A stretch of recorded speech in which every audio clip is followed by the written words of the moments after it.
অনেকে আছেন যে ফুডিং ডিমোল্ড করতে পারে না। ডিমোল্ড করতে গেলে ভেঙে যায় বা ফুডিংটা ঠিকমতো সেট হয় না। ধরতে গেলে পড়ে যায় বা পানি বের হয়। এরকম অনেকেরও হয়। সো আজকে আমি কিভাবে খুব সহজে ফুডিং ডিমোল্ড করে ডেলিভারির জন্য রেডি করি সেটাই আজকে আমি আপনাদেরকে দেখাবো। আসসালামু আলাইকুম everyone. Welcome back to Mariyam কেকারি।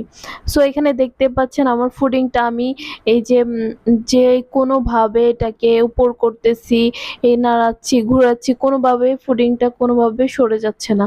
সুন্দর করে সেট হয়ে আছে। আর এখানে যে ফুডিংটা আপনারা দেখতে পাচ্ছেন এটা হচ্ছে ক্রিম ক্যারামেল ফুডিং।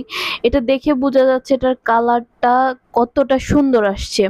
আর হচ্ছে এটা খুবই নরম হয়, এত সফট, মুখে দিলে মিলিয়ে যায় এরকম সফট। নরমাল ফুডিংগুলা চেয়ে এটা অনেক সফট হয়।